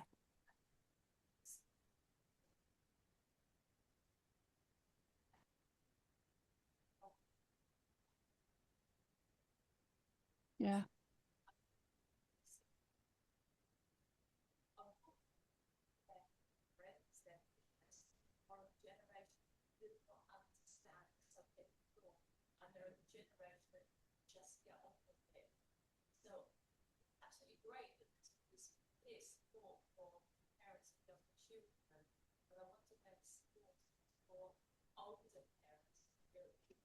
Well, I mean, I'm an older parent. I'm 62, and I recently had the support, and this is with an adult child. Oh, yeah. Yeah.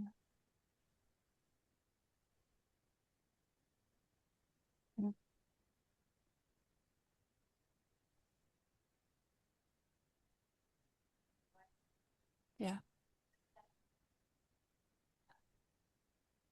Yeah.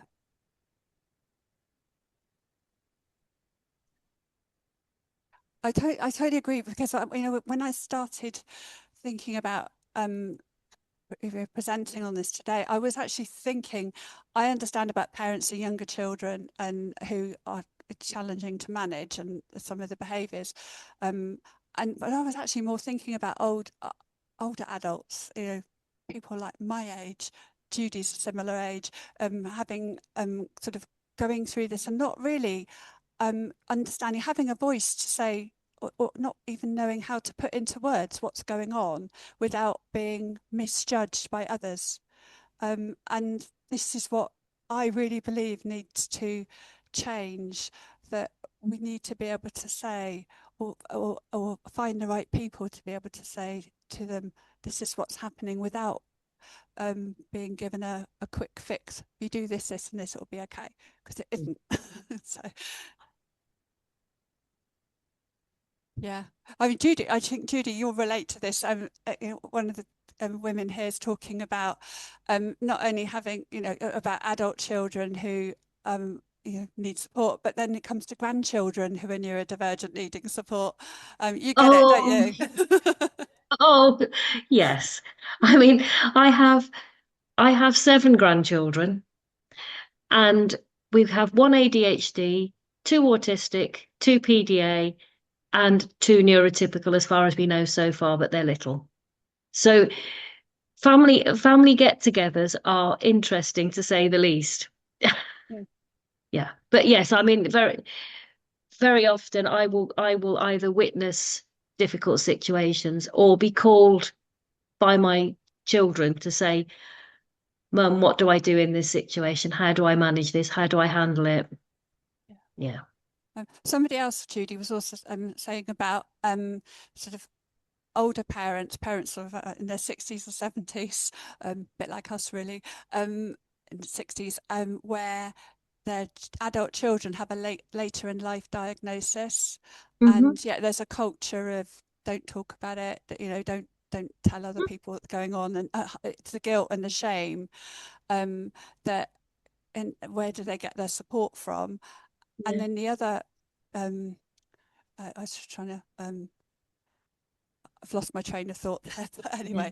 But it's not just children, grandchildren. For me, it's actually the realization that my own mum, who is still alive, is autistic. Yeah. Because as she's got older and dementia's set in, her autistic traits have become much more apparent than they were. Because back 40, 50 years ago, nobody had a clue. She was just a mum who suffered a lot from anxiety and depression, and but there is also the strain of trying to explain that to carers that come in to support her, because she's 87 now, and she can be rude, she can be difficult, she can be very blunt with the carers and very inappropriate at times, and it's about explaining that. So there's almost like a 4 generational sandwich where a lot of parent carers, so our kind of age, 60s and so, we're in this right in the middle of it. Yeah. So, okay, there's another. Thank you, Judy.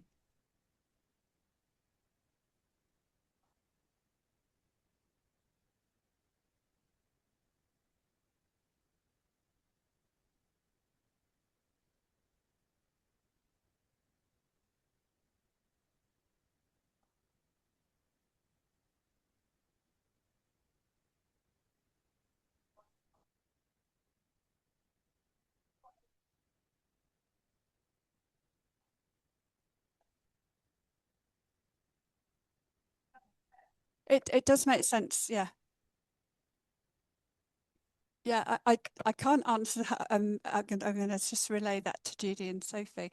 It's just very summarised. Okay. So the issue, Judy and Sophie, is when a 12-year-old is behaving violently towards a parent or parents and probably siblings, and the parents told that they will grow out of it.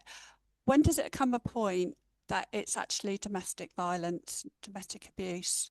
And my thinking is, this is what's missed. This is why I'm talking about this today, because as a social worker, I've seen this so many times with families, but as a social worker, it's like, why can't somebody see what's going on here? So I'm independent, so I'm coming from an independent perspective, and yet other professionals involved aren't sort of calling it out as abusive behaviour, please don't think I'm saying that behaviour is a form of communication. Some children, young adults or older adults will express themselves through behaviour, which can be unpleasant at times. But this is actually more about behaviour which is causing harm, really significant harm, and it's sometimes intended to harm. Well, my experience was it was intended to harm. And So.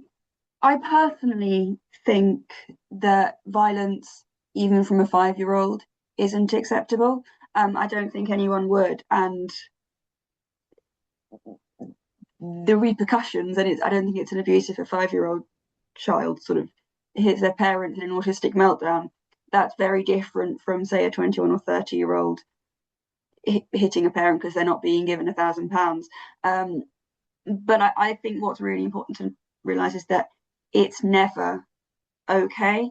The reasons for it might be because their brain's not fully developed or not developed enough to inhibit it, but it's never okay and it's never acceptable.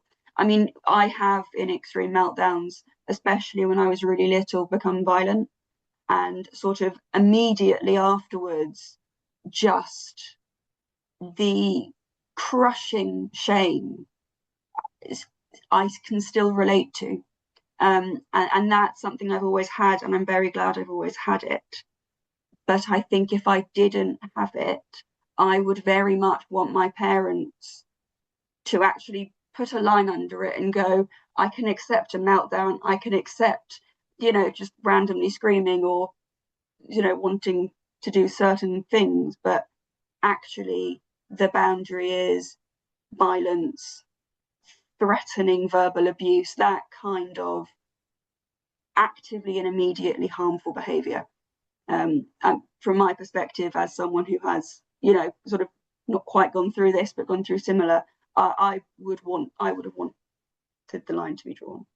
I think it's worth saying that, sorry, really quickly, that, the role of a parent carer in one is extremely valuable and extremely important. And I mean, certainly anyone should be appreciated. It's a commendable endeavour. I think,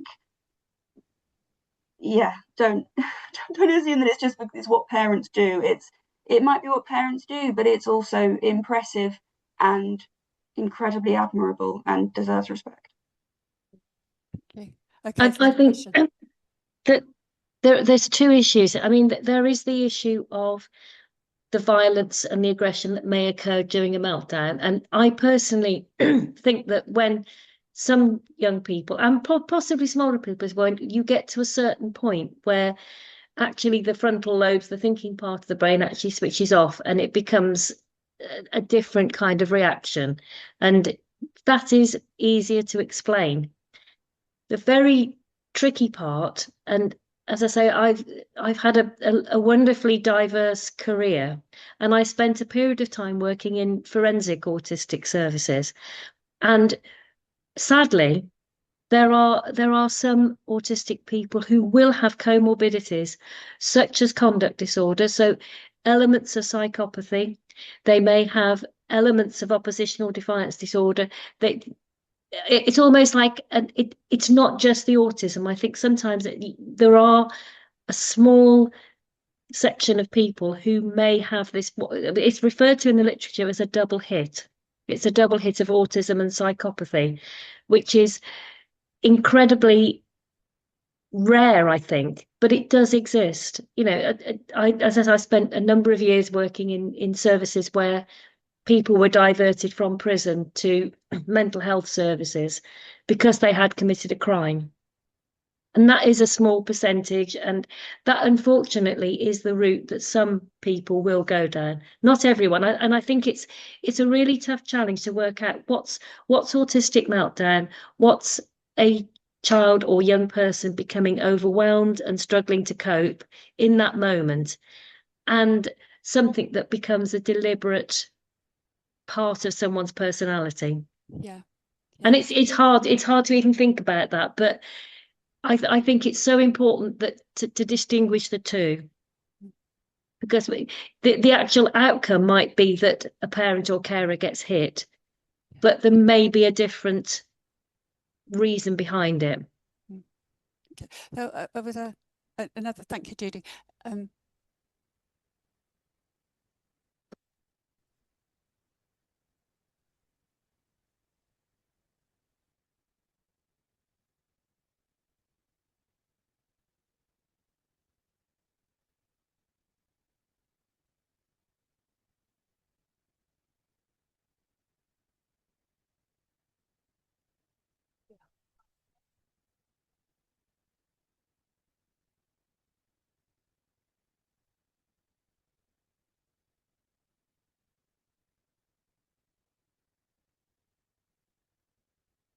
Yeah.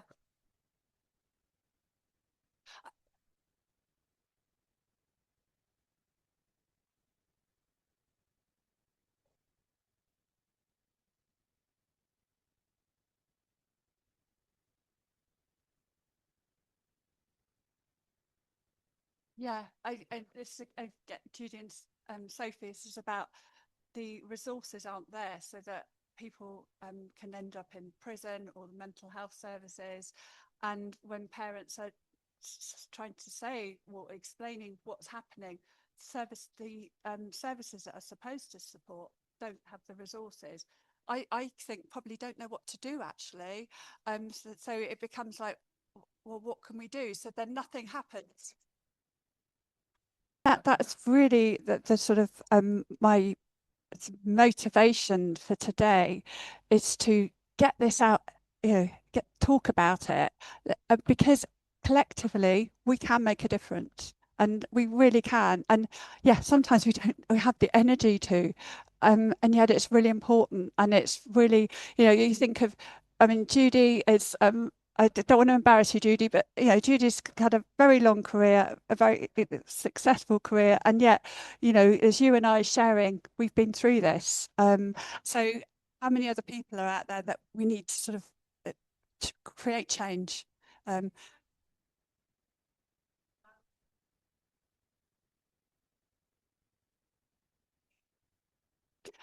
It does.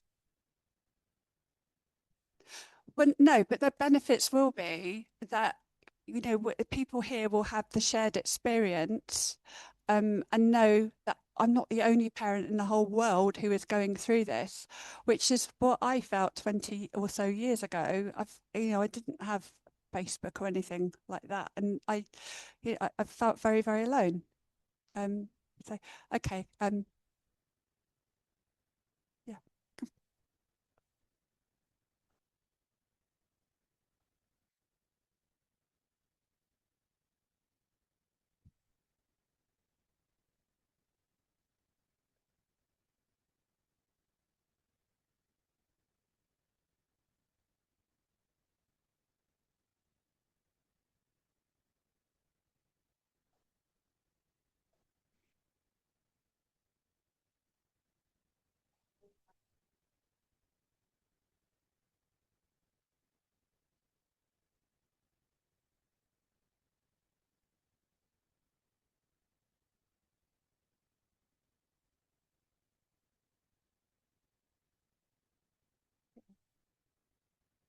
I think what you're saying here is your son's situation and what you're experiencing needs to be taken really seriously. It needs to be heard and it needs to be attended to. Yeah, and it's where that support's going to come from. I do have an idea. And sorry, it should be, and yeah, it probably won't be, but it should be. Yeah, yeah.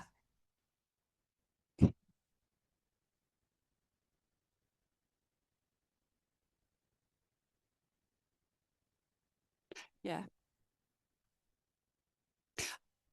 And, you know, social work, I speak as a social worker, there should be a preventative approach. So, you know, promoting somebody's independence and preventing a child going into adulthood and ending up in the mental health system or the prison system or whatever. Yeah, I'm really conscious of the time.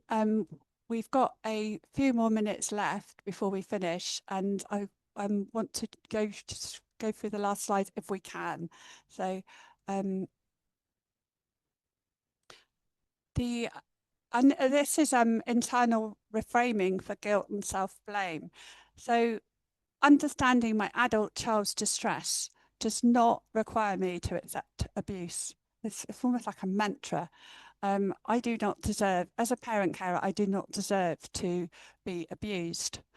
I can care and still set limits. I also appreciate that is a very big challenge.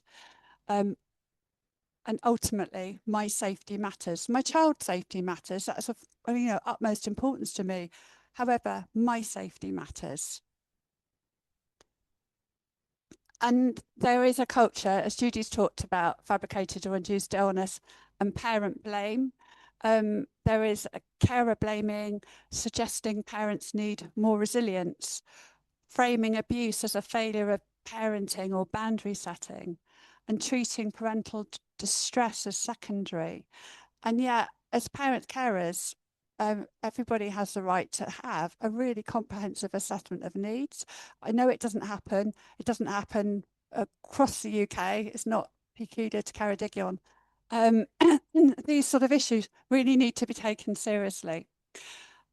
It risks the institutional gaslighting, which is what so many parents experience from organisations.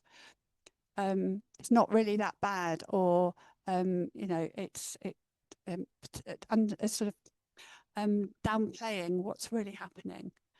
And other factors come in: over-identification with the autistic adults.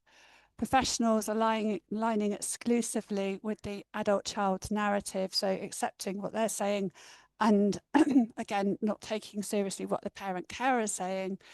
Treating the parent as the problem holder. So they've created this, it's down to parenting, should have put boundaries in place a long time ago, whatever. And ignoring coercive dynamics because the adult child appears vulnerable. Well, yes, they are vulnerable. However, the carer is also vulnerable.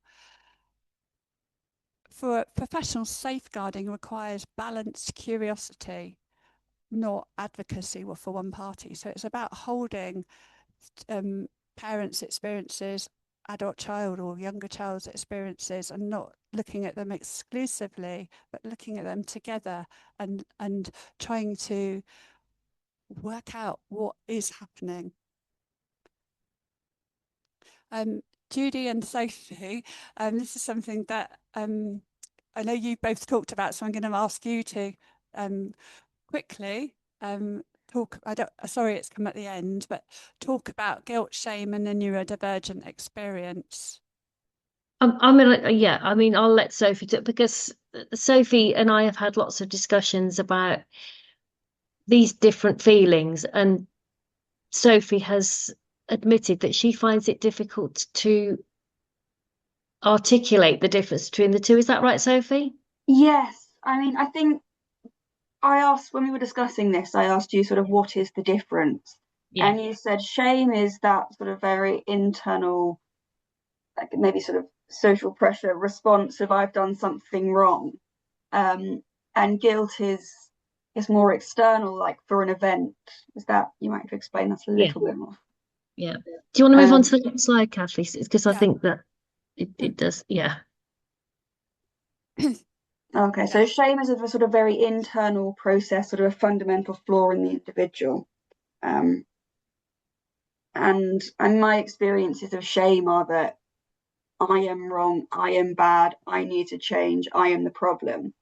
And I think that internalized creates a very negative self-image, which is quite hard to break, especially if it's the whole nature of shame is that you don't really want to show other people or share it with other people. So I think it's quite hard to create those discussions which actually change it.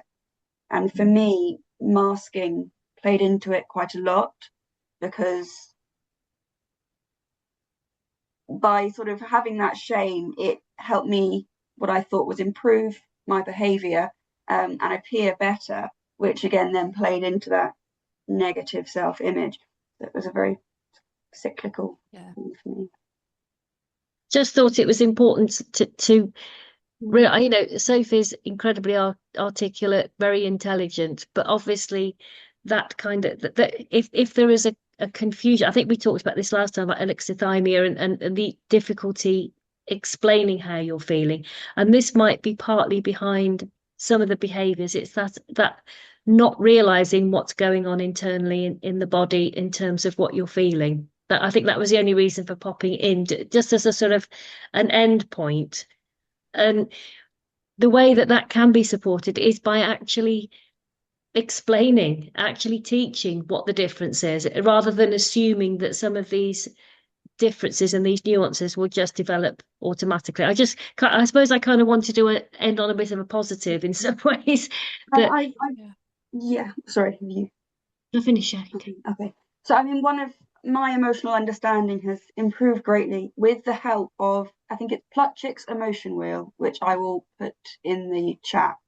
But that's a sort of very visual and obvious description of the core emotions, what they're for, what they do, and seeing them as functional rather than irrational or illogical or irrelevant, and actually readjusting that as my emotions are me telling myself what I need in my internal conditions, and I guess the rest of the world is, you know, sight, ears, everything like that. And I think readjusting it to data has made me value them a lot more, and also actually just, if I don't know what I'm feeling, looking at the diagram and literally pinpointing it as well. Okay. Right, I'm going to go past these. So I will talk about this slide, the outcomes of shame. And this can be shame as a parent who feels they're not sort of up to it, they've failed in some way, can lead to defensiveness, anger or withdrawal, increases the risk of isolation and disconnection, and often reinforces negative self-beliefs. I believe to counteract shame, we need to name our shame, not, you know, to people that we trust, and bring it out into the open, because otherwise shame, when it's internalized, we feel guilt and shame about things, it grows, it festers, we sort of pile up on top of it more and more failings about, oh, I haven't done this and I haven't done that and it's my fault. So bring it out. I think that's a really important way to process and to put some perspective on what we're feeling. I think the positives of externalizing shame or guilt, and the worst that someone can say is, yes, you should feel guilty or shameful, and then at least, you know, it's out in the open. And if they say, actually, you don't need to feel bad about that at all, that can remove it. But if you internalize it, you could be feeling completely disproportionately awful about something that isn't your fault at all, or, you know, you don't actually relate about it or deal with it or make it better, and then it, as Cathie said, festers. Okay. And then just to give credit to my son George, who's done all the graphics for today's slide. So, you know, thank you to him. And Judy and Sophie, I just want to say thank you so much for coming today, for joining us in Ceredigion and sharing your personal, professional experiences. And I know that you two, you're working on a book together, aren't you? So hopefully, well, I look forward to reading that. I really do. So when you're ready, but thank you. Are we saying bye-bye now? Yeah. Yeah, you can say yes. Yeah. Bye-bye. Thanks a lot then. Yeah, thank you very much. Yeah. Bye-bye. Thank you.